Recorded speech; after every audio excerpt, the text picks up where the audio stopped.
Eu estava grávida de 5 meses quando a antiga paixão do meu marido colocou fogo na minha casa. Não liguei para ele. Apenas molhei uma toalha, pressionei-a contra o nariz e a boca e esperei. Eu não liguei para ele porque na minha vida passada, eu fiz isso. Eu gritei para que ele me salvasse. Ele era capitão dos bombeiros. Ele veio, me tirou de lá e o bebê foi salvo. Mas Chloe, o amor da vida dele que havia escapado, ainda estava lá dentro. Quando ele voltou para buscá-la, já era tarde demais. Ela morreu queimada. Ele me disse que não era minha culpa. Me disse para descansar, para focar no bebê. Ele até tirou uma licença do trabalho para cuidar de mim. Então, no dia em que dei à luz, ele me levou ao túmulo de Chloe. E bem ali, na terra, ele tirou a vida do nosso amado filho recém-nascido. A pura frieza tomou o seu rosto. Você sabe qual é a dor de ver sua vida ruir, Alera? Ele sibilou. Seus olhos estavam vermelhos. Eu quero que você sinta tudo o que ela sentiu. Ele nos deixou ali sem saída enquanto o fogo tomava o ambiente. Enquanto as chamas me consumiam, eu vi o rosto dele. Você causou aquele incêndio! Ele gritou. Você achou que poderia se fazer de vítima. Você está pagando pelo que fez. Agora eu abri meus olhos. A fumaça estava espessa, e eu estava de volta. A fumaça acre me sufocava, e a dor nos meus pulmões me trouxe de volta ao presente. Peguei meu celular. Dessa vez, não liguei para o número pessoal dele. Liguei para a emergência. Eu ouvi as sirenes. Eu vi o caminhão dele. Viatura 12. Eu o vi, Owen, meu marido, com o equipamento completo. Ele correu para dentro do prédio em chamas. Eu o observei carregando Chloe para fora, no estilo noiva. Só então, quando ela estava a salvo, eu me arrastei até o corredor e pedi ajuda. A equipe dele me viu. Eles acharam que eu estava brincando. Sério, Sra. Thorne? Um deles retrucou. Um pouco dramática, não acha? Um pedaço do teto, uma pesada luminária, se soltou e atingiu em cheio a minha barriga. A minha força esvaiu na hora. Eles apenas assistiram. Cerrei os dentes, arrastando-me pela fumaça e pelos escombros, e desabei no gramado. Cada tanque de oxigênio, cada compressa fria, cada paramédico estava focado em Chloe. Owen sequer olhou para mim. Você teve o que merecia. Ele cuspiu. Eu estava encharcada de suor e de dor. Eu podia sentir o bebê. Podia senti-lo escorregando para longe. Na vida passada, tanto Chloe quanto eu havíamos ligado para ele. Ele me escolheu. Ele escolheu o bebê. Ele voltou por ela, mas o teto desabou. Ele me disse que estava bem. Ele me confortou. E tudo aquilo, todo aquele cuidado, não passou de uma longa e lenta vingança. Agora, ele não me daria nem uma garrafa de água. Vi o grande perigo se formando por toda a parte. Socorro, meu bebê. Eu raspei a voz. Por favor. O bombeiro mais próximo de mim, amigo dele, finalmente se virou. Seu rosto era uma máscara de desprezo. Ele me cutucou com a bota. Pare de fingir, Alara. Todo mundo no quartel sabe que você odeia a Chloe. Jesus, você é patética. Você causou um incêndio estando grávida só para chamar a atenção dele? Bem, ele está ocupado. É melhor você rezar para que ela fique bem, ou ele vai pedir o divórcio, sua louca. Eu sabia que Owen não me amava. Só não sabia que a equipe inteira dele também me odiava. Uma contração violenta me tomou. Eu não conseguia respirar. Minha pele estava se enchendo de bolhas por causa do calor. Ninguém me ajudou. Finalmente, ouvi uma voz diferente. Ei, tem muitos destroços ali. Ela se machucou de verdade? Não, o primeiro cara disse. É encenação. Ela só está tentando fazer o capitão olhar para ela. Tudo bem, eu vou chamá-lo.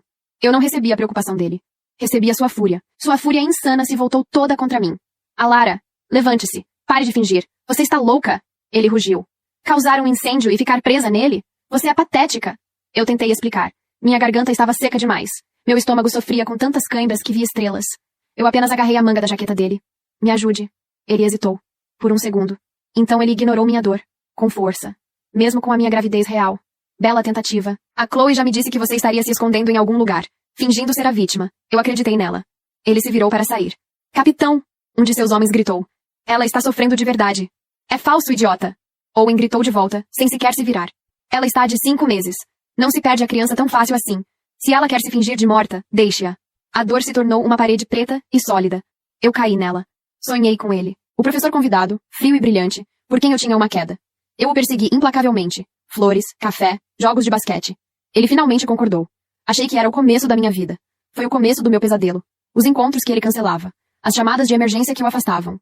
Eu descobri a verdade no dia do nosso casamento. Um e-mail anônimo. Uma corrente de e-mails de 10 anos entre ele e Chloe. Ele esteve com ela o tempo todo. Eu era a outra mulher. E eu tinha vencido.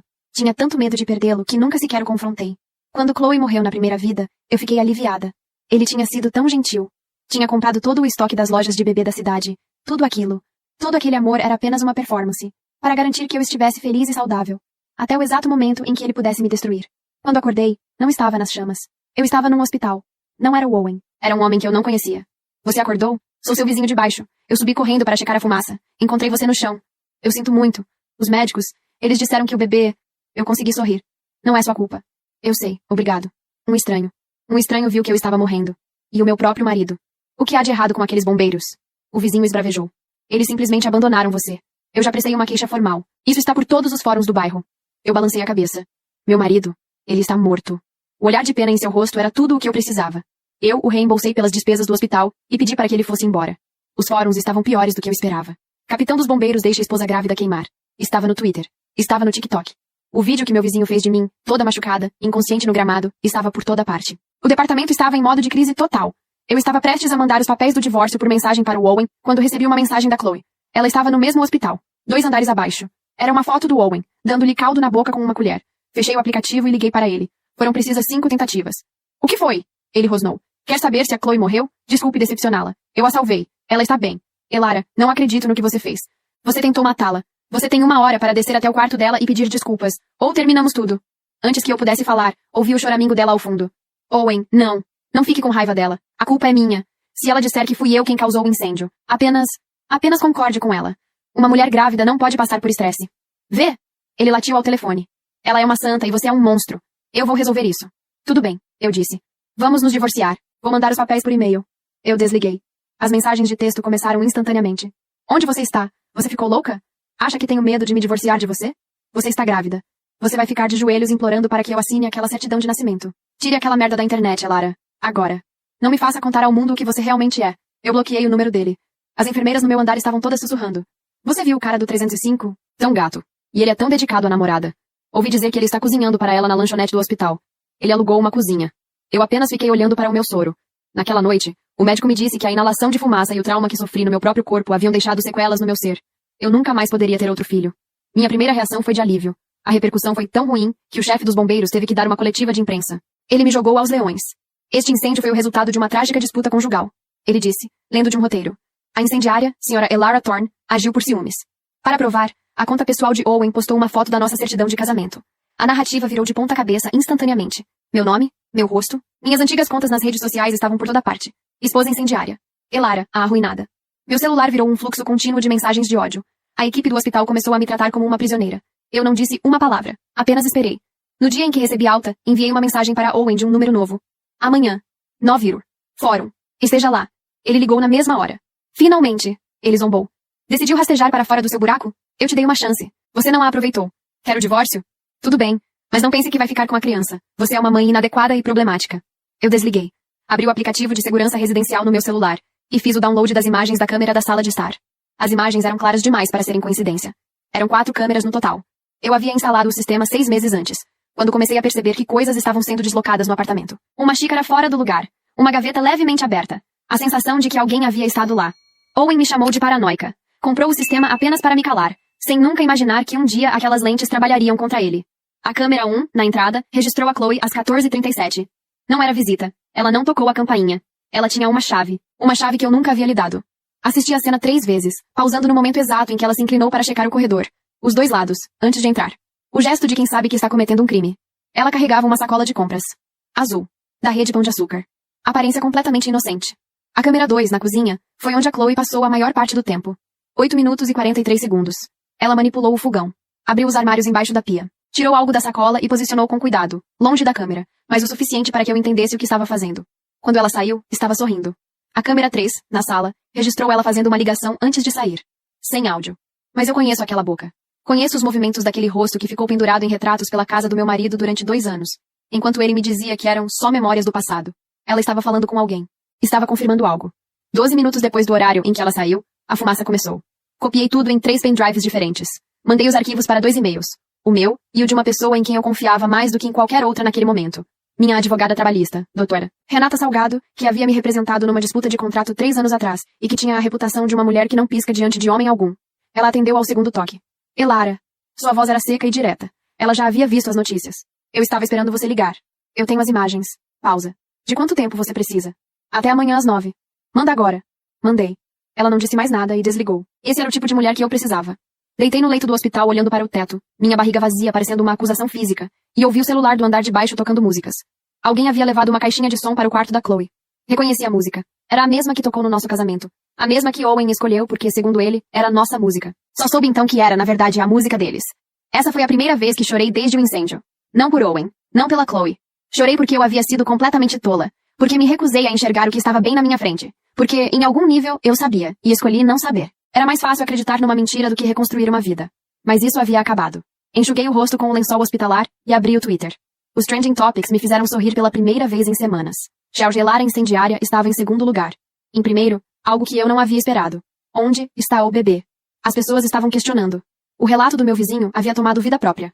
Ele havia dado uma entrevista para um canal local de YouTube. Um homem de 60 e tantos anos com sotaque carregado do interior de Minas, que descrevia com uma precisão brutal o que havia visto no gramado. Eu vi aquela mulher sozinha no chão, com a barriga de grávida, sangrando. E os bombeiros passaram por cima dela para cuidar da outra moça. Um deles pisou perto dela e não perguntou nada. Isso não é certo. Isso não é serviço público. Isso é abandono. O vídeo tinha 2,3 milhões de visualizações. Nos comentários, as pessoas pediam o nome do capitão dos bombeiros. Outros já haviam descoberto. E outros estavam fazendo conexões que nem eu havia feito em voz alta. Uma conta anônima havia compilado os registros de chamadas de emergência do nosso bairro nos últimos 2 anos. 6 chamadas feitas do nosso endereço, todas atribuídas a incidentes sem gravidade, todas atendidas pelo capitão Owen Thorne pessoalmente. 6. Eu não havia feito 6 chamadas de emergência. Eu havia feito 3. As outras 3 eu não sabia de onde vinham. Soube na hora. Eram as chamadas da Chloe, do apartamento dela, 3 quarteirões acima. Todas redirecionadas para o nosso endereço. Todas respondidas pelo Owen. Todas arquivadas como falsas. Todas invisíveis no sistema. A não ser que você soubesse exatamente onde olhar, que era exatamente o que aquela conta anônima havia feito. Eu não sabia quem estava do outro lado daquela conta. Mas quem quer que fosse, estava trabalhando rápido e bem. Às 23 horas, o Departamento de Bombeiros publicou uma nota oficial, reafirmando que eu havia causado o incêndio intencionalmente. Em 45 minutos, a nota havia sido compartilhada 8.000 vezes, metade delas com comentários de deboche. Fotos antigas minhas, tiradas do Facebook antes de eu bloquear tudo, estavam sendo usadas para criar memes. Fechei o aplicativo. Abri minha conversa com a doutora Renata. As imagens são suficientes? Eu digitei. Ela respondeu em menos de 2 minutos. Para ela, isso era velocidade de raio. São mais do que suficientes. Mas não vamos usar amanhã. Fiquei olhando para a tela. Por quê? Porque se você aparecer amanhã com as imagens, o Owen vai contratar alguém para contestar a autenticidade. Vai dizer que você manipulou. Vai levar semanas em disputa técnica. Nós vamos usá-las no momento certo. Amanhã, você só precisa aparecer. E o que eu faço lá? Você deixa ele falar. Entendi. Esse era o tipo de estratégia que eu havia demorado demais para aprender. A maioria das pessoas, quando atacada, defende. Levanta o escudo. Grita mais alto. Owen passara anos me condicionando a provar minha inocência a cada acusação, imediatamente. Ou eu era culpada por omissão. Era um reflexo pavloviano. Eu havia aprendido a me defender antes mesmo de entender o ataque. Não mais. Tudo bem, eu digitei. Eu apareço. Durma. Ela respondeu. Você vai precisar. Apaguei a luz. No andar de baixo, a música ainda tocava. Owen havia trocado a caixinha de som por um aparelho maior. Eu conseguia sentir o baixo pela sola dos meus pés descalços no chão frio do hospital. Me lembrei do dia em que ele me pediu em casamento. Estávamos numa cachoeira, no interior de São Paulo. Ele havia planejado tudo. O cesto de piquenique. O fotógrafo escondido atrás das pedras. O anel que ele disse ter sido da avó dele. Descobri depois que havia comprado 2 meses antes. Na mesma loja onde havia comprado um para a Chloe. 2 anos atrás. Antes dela terminar com ele. O fotógrafo escondido. Eu havia rido da ideia na época. Owen sempre soube como criar uma cena. Como construir uma narrativa. Como fazer a plateia acreditar no que ele queria que ela visse. Eu estava prestes a aprender com o melhor. Fechei os olhos. Amanhã às 9. O táxi me deixou a 2 quarteirões do fórum. Eu quis andar o resto. Era cedo, mas já havia câmeras lá fora. Não do tipo oficial. Eram jornalistas independentes, criadores de conteúdo, pessoas com celulares na mão e a expressão de predadores esperando a presa aparecer. Reconheci 2 rostos. Repórteres de um portal de fofoca que havia publicado 3 matérias sobre mim na semana anterior. Todas com aspas do entorno do Capitão Thorne. Eu caminhei devagar. Ombros abertos. Sem óculos escuros. A doutora Renata havia me instruído especificamente sobre isso. Óculos escuros são linguagem de culpa, ela disse. Quem não tem nada a esconder, enfrenta a luz. Então eu enfrentei. Alguém me reconheceu no segundo em que dobrei a esquina. Ouvi meu nome, depois o clique frenético de câmeras, depois vozes sobrepostas. Continuei andando. Uma mulher colocou um microfone na minha frente. Senhora Thorne, a senhora tem algo a dizer sobre as acusações? Tenho. Eu disse sem parar. Vejo vocês lá dentro. Entrei. A doutora Renata estava na primeira fila, de blazer preto e cabelo preso. Uma pasta sobre os joelhos e um copo de café quase intacto na cadeira ao lado. Ela me olhou de cima a baixo quando me aproximei. Você está boa, ela disse. Não era um elogio. Era uma avaliação técnica. Owen já estava lá. No lado oposto da sala, em pé, conversando com o chefe do departamento, e 2 homens de terno que eu não reconheci. Provavelmente advogados. Ele estava de uniforme, sem o capacete, mas com um distintivo bem visível. Era uma escolha calculada. Ele queria que as câmeras vissem o Capitão Thorne, não o marido acusado. Quando me viu entrar, seus lábios se curvaram em algo que não era exatamente um sorriso. Era o tipo de expressão que as pessoas fazem quando acham que já ganharam. Sentei ao lado da doutora Renata e abri meu celular. Havia uma mensagem nova, de um número que eu não tinha salvo, mas que reconheci como o mesmo prefixo da conta anônima que havia compilado os registros de chamada de emergência. Eu sei quem você é. Eu vi o que aconteceu no gramado. Posso testemunhar. Mostrei para outra Renata. Ela leu 1 vez, 2 vezes, e então digitou uma resposta do próprio celular dela sem me pedir permissão. Preciso do seu nome completo, CPF e disponibilidade para amanhã à tarde. Sou a advogada da senhora Thorne. A resposta veio em 30 segundos. Marcos Vinícius Albuquerque, ex-tenente, Departamento de Bombeiros de Santos, aposentado. Eu estava no gramado naquele dia. Fui chamado como reforço. O que vi me fez protocolar uma queixa interna que foi arquivada em 48 horas. Tenho os documentos. A doutora Renata não demonstrou emoção. Apenas inclinou levemente a cabeça e começou a digitar. Eu soube naquele momento que Marcos Vinícius Albuquerque estava prestes a ter a agenda mais movimentada da vida dele. A sessão foi aberta pelo presidente do Conselho Disciplinar, um homem de óculos e voz monótona, que leu a pauta como quem recita uma bula de remédio. Investigação preliminar. Apuração de conduta. Testemunhos. Sem caráter punitivo por enquanto. Owen foi o primeiro a falar. Ele era bom. Eu precisava admitir isso. Anos no serviço público haviam dado a ele uma postura que transmitia autoridade sem parecer agressiva. Ele falou com a voz levemente trêmula no momento certo. Não o suficiente para parecer fraco. Apenas o suficiente para parecer humano. Descreveu o incêndio com termos técnicos que a maioria das pessoas na sala não entenderia, o que criava a impressão de competência sem permitir contestação simples. Então ele falou sobre mim. Minha esposa tem um histórico documentado de comportamento instável, ele disse. Sua voz ficou mais baixa, mais pesarosa. Eu a amei. Continuo amando. Mas o que ela fez naquele dia colocou vidas em risco, incluindo a dela e do nosso filho. Ele fez uma pausa. Olhou para as mãos. Eu não consigo imaginar que nível de dor a levou a isso. Só sei que ela precisa de ajuda. E eu farei qualquer coisa para garantir que ela a receba. A performance era impecável. 2 pessoas no fundo da sala estavam filmando. Eu reconheci os rostos. Eram os mesmos de fora. Owen sabia que estavam lá. Ele estava se apresentando para uma audiência muito maior do que a daquele fórum. Quando chegou a minha vez, me levantei devagar. Senhora Thorne, o presidente do conselho disse. A senhora deseja fazer alguma declaração? Sim, eu disse. Mas antes, preciso que o conselho registre que minha advogada está em posse de evidências materiais que serão apresentadas em momento processualmente adequado. Olhei brevemente para Owen. Não estou aqui para me defender hoje. Estou aqui para informar ao conselho que existe outra versão dos fatos, e que essa versão tem suporte documental e testemunhal. Solicito que nenhuma conclusão seja registrada até que todos os elementos sejam considerados. O presidente olhou para mim por cima dos óculos. A senhora está dizendo que contesta a narrativa apresentada? Estou dizendo que a narrativa apresentada é incompleta. Owen se mexeu na cadeira. Pequeno movimento. Quase imperceptível. Mas eu vi. A sessão foi encerrada sem conclusão, o que era exatamente o que a doutora Renata havia planejado. Do lado de fora, as câmeras nos cercaram novamente. Desta vez foi ela quem falou. Minha cliente é a vítima de um incêndio criminoso. Ela perdeu um filho. Ela foi abandonada por agentes públicos no exercício do dever. Ela está cooperando com as autoridades e confia que a verdade prevalecerá. Sem mais comentários. Entramos no carro antes que qualquer pergunta pudesse ser feita. Enquanto o motorista saía do estacionamento, Marcos Vinícius nos enviou um arquivo compactado. Dentro havia fotos, registros e um vídeo de 7 minutos gravado pelo próprio celular dele no gramado, naquele dia. O vídeo mostrava o momento em que o homem de Owen, o mesmo que havia me cutucado com a bota, me viu sangrando e se virou deliberadamente. Mostrava Owen passando por mim sem olhar. Mostrava a poça de sangue crescendo no chão, enquanto todos os recursos do atendimento estavam direcionados para a Chloe. Mostrava também, no canto inferior esquerdo do frame, por 3 segundos, o rosto de Owen olhando diretamente para mim. E sorrindo.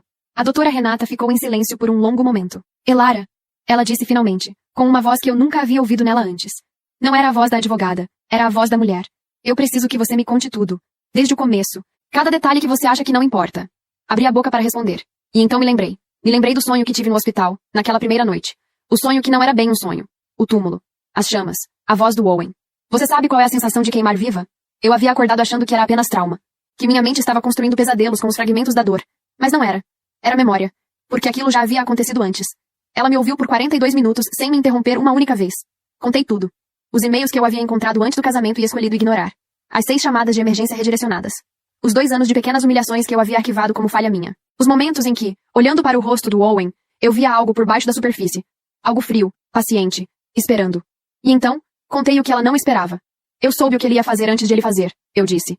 Não como intuição, como memória. Como se eu já tivesse vivido aquele momento antes. A doutora Renata não piscou.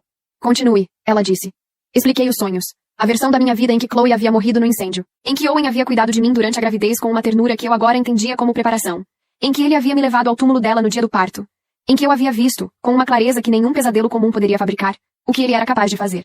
Quando terminei, houve um silêncio longo. Você está me dizendo, a doutora Renata disse devagar, que você sabia que ele tentaria te machucar. Sim. E você ficou. Eu fiquei porque precisava das câmeras. Precisava que ele cometesse o erro aqui, nessa versão, com provas. Ela olhou pela janela do carro por um momento. Então se virou para mim. Eu não sei o que fazer com a parte metafísica disso. Ela disse. Mas o que eu sei é o seguinte. Você tem imagens, tem um ex-tenente com documentos, e tem um vídeo que mostra o rosto do seu marido sorrindo enquanto você sangrava no chão. Ela fechou a pasta. O resto é jurídico. E jurídico eu sei fazer. Naquela noite, ela trabalhou. Eu soube porque as mensagens chegavam em intervalos regulares. 22 às 14, 23 37, 01 às 02, 02 a 49. Arquivos, formulários. Uma petição formal ao Ministério Público solicitando a abertura de inquérito por incêndio criminoso, omissão de socorro e lesão corporal dolosa. Anexados. Os 3 pendrives da câmera. O vídeo do Marcos. Os registros das 6 chamadas redirecionadas. A queixa interna arquivada em 48 horas. Às 06 horas da manhã, ela me mandou uma mensagem. Agora vem a parte que você não vai gostar. Qual? Eu digitei. Vamos dar as imagens para a imprensa antes de protocolar. Não toda a imprensa. Uma jornalista específica. Você conhece a Ana Cláudia Ferreira do Agora SP? Eu conhecia o nome. Ela havia quebrado 3 casos de corrupção policial nos últimos 2 anos. Era do tipo que não publicava sem verificar, mas que, quando publicava, publicava tudo. Tudo bem, eu respondi. Ela vai querer falar com você. Eu sei. Você precisa parecer calma. Olhei para o espelho do quarto de hotel onde havia passado a noite. Eu havia saído do hospital e me recusado a voltar para o apartamento. Minha pele ainda tinha manchas cor de cobre das queimaduras leves. Meu cabelo estava partido nas pontas por causa do calor. Eu tinha olheiras que chegavam ao queixo. Eu consigo. Eu digitei. A entrevista aconteceu às 10 horas, numa sala de reunião que a própria Ana Cláudia havia reservado num coworking no centro. Ela era menor do que eu imaginava, com cabelo grisalho cortado rente e olhos que me avaliaram nos primeiros 3 segundos, sem nenhum constrangimento. Eu assisti ao vídeo do Marcos 2 vezes. Ela disse, antes mesmo de ligar o gravador. E as imagens das câmeras 4 vezes. Ela colocou as mãos sobre a mesa. Elara, eu preciso te dizer uma coisa antes de começarmos. Eu já tentei publicar sobre Owen Thorne antes. Há 18 meses. Uma fonte me trouxe relatos de desvio de conduta dentro do quartel. O editor bloqueou a matéria. Na semana seguinte, o editor foi jantar com o chefe do departamento de bombeiros. Eu a encarei. Você está me dizendo isso para me avisar que pode acontecer de novo? Estou te dizendo isso para que você entenda que desta vez eu não vou para o meu editor. Ela ligou o gravador. Estou indo direto para o ar. A matéria foi ao vivo às 14 horas no canal dela no YouTube, com 340 mil inscritos. Em 40 minutos, havia sido repostada por 3 veiculações de médio porte. Em 2 horas, estava nos Trending Topics novamente. Mas desta vez com outro enquadramento. As imagens da câmera da sala de estar eram brutais na sua clareza. Não havia ambiguidade. Não havia ângulo ruim. A Chloe entrava. A Chloe manipulava. A Chloe saía. O fogo começava. O vídeo do Marcos era pior. Porque não mostrava apenas o abandono. Mostrava o sorriso. O Twitter explodiu. O Captain Thorne foi para o primeiro lugar em menos de 1 hora. Jornalistas que haviam publicado matérias usando meu nome como incendiária começaram a silenciosamente editar as manchetes. O portal que havia publicado a nota oficial do departamento desativou os comentários depois do 10º milhar. Às 16 horas, meu celular novo vibrou. Era um número que eu não reconhecia, mas a doutora Renata havia me dito para atender números desconhecidos a partir de agora. Senhora Thorne. Uma voz masculina. Formal. Tensa. Sou o assessor jurídico do Departamento de Bombeiros do Estado. Gostaríamos de agendar uma reunião com você e sua advogada o quanto antes. Pode mandar o pedido por escrito para o escritório da doutora Renata Salgado. Eu disse. Ela entrará em contato. Desliguei. Às 17 horas, a Chloe postou nos stories. Uma foto dela na cama do hospital, sem maquiagem, expressão de quem havia chorado. A legenda dizia. Nunca quis que nada disso acontecesse. Só quero paz. Em 20 minutos, os comentários foram desativados. Em 40, o post havia sido deletado. Às 18 horas, Owen quebrou. Não para mim. Para as câmeras de um repórter que o pegou saindo do hospital. Ele estava de roupa civil pela primeira vez em dias, sem o distintivo, sem a postura de capitão. Alguém havia avisado que as câmeras estariam lá, e ele não havia se preparado. Seus olhos estavam vermelhos. Não de choro, de raiva. Ela manipulou tudo, ele disse apontando para a câmera. Aquelas imagens são falsas. Ela tem acesso ao sistema. Ela é capaz de qualquer coisa. O repórter perguntou com uma calma quase cruel. O senhor tem alguma prova de que as imagens foram manipuladas? Owen abriu a boca. Fechou. Meu advogado vai falar sobre isso. Virou as costas e foi embora. Assisti ao clipe 3 vezes no meu celular. Não por satisfação, ainda não. Por necessidade. Eu precisava gravar aquela expressão no rosto dele. Aquele momento exato em que a máscara havia escorregado 1 milímetro e eu havia visto por baixo o mesmo homem que havia se inclinado sobre mim no gramado e sorrido enquanto eu sangrava. Ele ainda achava que podia sair disso. Essa era a diferença entre nós. Eu sabia que não podia, e já havia planejado o que vinha a seguir. A audiência no Ministério Público foi marcada para uma quinta-feira. Na véspera, Owen me mandou uma mensagem pelo número do advogado dele. Você ainda pode parar isso. Retire a queixa. Eu assino o divórcio sem disputa. Você fica com o apartamento. Você fica com tudo. Só para. Encaminhei a mensagem para a doutora Renata sem responder. Ela me ligou 30 segundos depois.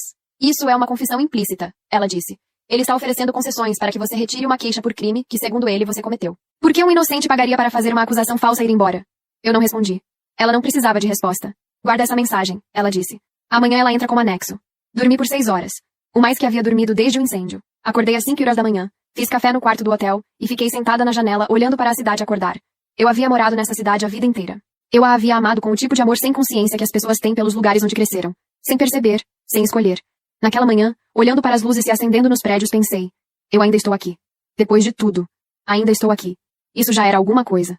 A sala do Ministério Público tinha cadeiras de plástico duro e fluorescentes fracos, que faziam todo mundo parecer ligeiramente doente. Owen estava sentado do outro lado com 2 advogados e o chefe do departamento, que havia insistido em comparecer sem ser chamado.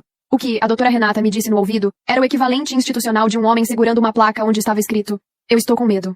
Marcos Vinícius Albuquerque era exatamente como eu havia imaginado. 62 anos, ombros largos que ainda carregavam a postura de quem passou décadas em quartel, um bigode grisalho e uma voz que não precisava de volume para preencher uma sala. Ele testemunhou por 41 minutos. Descreveu o que viu no gramado com a precisão clínica de alguém que passou a vida inteira documentando emergências. Ângulo, distância, tempo. Ele havia chegado como reforço, não como parte da equipe do Owen, o que significava que não havia lealdade de quartel, nenhum motivo para proteger ninguém. Havia protocolado a queixa interna porque era o que seu treinamento mandava. A queixa havia sido arquivada em 48 horas com a justificativa de ausência de evidências suficientes, assinada pelo mesmo chefe do departamento que estava sentado do outro lado da mesa naquele momento. O promotor olhou para o chefe do departamento. O chefe do departamento olhou para a mesa. Então vieram as imagens da câmera. A promotoria as reproduziu numa tela na parede da sala. A Chloe entrando. A Chloe na cozinha. A Chloe saindo. O fogo começando. O advogado de Owen se levantou para objetar a autenticidade das imagens. A doutora Renata estava preparada. Apresentou o laudo técnico de uma empresa de perícia digital que havia analisado os arquivos originais e certificado que não havia nenhuma edição, nenhum corte, nenhuma alteração de metadados. O laudo tinha 12 páginas e 3 assinaturas. O advogado de Owen sentou. E então Owen cometeu o único erro que ainda lhe restava cometer. Ele pediu para falar. Seu advogado tentou detê-lo com uma mão no braço. Owen sacudiu o braço e se levantou. Eu preciso dizer uma coisa, ele disse. Sua voz estava diferente. O controle havia escorregado completamente. Eu o reconhecia assim. Havia visto aquele Owen poucas vezes, sempre em privado, sempre quando ele achava que não haveria testemunhas. Ela sabia. Ela sabia da Chloe desde o começo. Ela ficou casada comigo de propósito, esperando uma chance de nos destruir os dois. Aquelas câmeras, ele apontou para a tela. Ela as instalou especificamente para isso, para nos filmar, para construir uma narrativa. Isso não é uma vítima. Isso é uma operação. O promotor esperou. Senhor Thorne, ele disse, com uma paciência que era quase gentileza. O senhor está afirmando que sua esposa instalou câmeras de segurança no apartamento dela com a antecipação de que a senhora Chloe Bastos entraria nesse apartamento e iniciaria um incêndio? Silêncio. Porque essa afirmação pressupõe que o senhor tinha conhecimento prévio das intenções da senhora Bastos. Owen ficou de pé por 3 segundos que pareceram 10 minutos. Então sentou. Seu advogado fechou os olhos por um momento. Chloe foi intimada no mesmo dia. Ela chegou ao Ministério Público 4 horas depois com um advogado diferente do de Owen, o que em si já era uma resposta. Eles haviam se separado estrategicamente, cada um tentando salvar a própria pele. Eu não estava lá quando ela chegou. A doutora Renata me mandou uma mensagem. Ela está negociando delação. Fiquei olhando para a mensagem por um momento. Ela vai contar tudo? Ela vai contar o suficiente para reduzir a pena dela. O suficiente é mais do que você precisa. Os dias seguintes foram ao mesmo tempo acelerados e lentos, da forma como o tempo funciona quando você está esperando por algo que sabe que vai acontecer, mas não sabe exatamente quando. O departamento afastou Owen preventivamente. O chefe do departamento pediu licença. O bombeiro que havia me cutucado com a bota foi afastado junto com outros 2 membros da equipe. A matéria da Ana Cláudia foi republicada por 4 veículos nacionais. Na segunda semana, o inquérito foi formalmente aberto. Na terceira, Owen foi indiciado por incêndio criminoso em coautoria, omissão de socorro e lesão corporal gravíssima, agravada pela condição de gestante da vítima e pelo abuso de autoridade. Chloe foi indiciada por incêndio criminoso e tentativa de homicídio. Li o documento de indiciamento no escritório da doutora Renata. Ela havia impresso uma cópia para mim. Não sei porquê, mas eu precisava segurar o papel. Precisava sentir o peso físico daquilo. E agora? Eu perguntei. Agora começa o processo, ela disse. Vai demorar, vai ser difícil. Você vai ter que reviver tudo várias vezes. Eu sei. Mas você vai ganhar. Não era uma promessa vazia. Era uma avaliação técnica. E eu aprendi a confiar nas avaliações técnicas dela. No dia em que os papéis do divórcio foram finalizados, voltei ao apartamento pela primeira vez desde o incêndio. A reforma havia sido feita pelo condomínio. O cheiro de fumaça ainda estava lá, muito leve, escondido atrás da tinta nova. Fui de cômodo em cômodo sem pressa.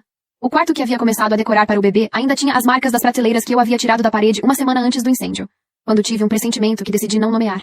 Fiquei na porta daquele quarto por um longo tempo. Eu havia perdido um filho. Havia perdido a capacidade de ter outros. Havia perdido 2 anos dentro de um casamento que nunca foi real. Havia perdido a versão de mim mesma que acreditava que amar com suficiente intensidade protegia as pessoas de se tornarem monstros. Essas perdas eram reais. Elas não iam embora porque eu havia ganhado. Mas eu havia ganhado. E enquanto ficava ali parada na porta do quarto vazio, entendi, com uma clareza que não tinha nome ainda, o que exatamente eu havia feito de diferente desta vez. Eu havia parado de gritar. Durante anos, acreditei que a resposta para não ser ouvida era gritar mais alto. Que provar inocência exigia urgência, volume, desespero visível. Owen havia me ensinado isso. Não com palavras, mas com cada situação em que meu pânico me tornava menos crível, e a calma dele me fazia parecer a perturbada da história. Desta vez, eu havia ficado quieta. Havia esperado. Havia deixado as provas falarem no momento certo, pela voz certa, no lugar certo. Não porque eu não tivesse raiva. Eu tinha. Uma raiva que nos meses seguintes aprenderia a carregar como se carrega uma cicatriz. Parte do corpo, não da doença. Mas havia entendido lá no gramado, com o sangue escorrendo e ninguém me olhando, que gritar era o que ele esperava de mim. Era o roteiro que havia escrito. E pela primeira vez na vida, eu havia recusado o papel. Fechei a porta do quarto. Peguei minha bolsa. Saí do apartamento sem olhar para trás. Há coisas que a vida nos ensina só depois de quase nos destruir. Que a calma não é a ausência de dor. É a decisão de não deixar que a dor decida por você. Que a vingança mais devastadora que existe não é o grito, não é a exposição, não é o espetáculo. É a verdade, apresentada no momento exato, para as pessoas certas, com provas que ninguém pode contestar. E que algumas histórias, as mais importantes, as que mudam quem você é, precisam ser vividas mais de uma vez para que você finalmente entenda como elas terminam. Essa foi a minha.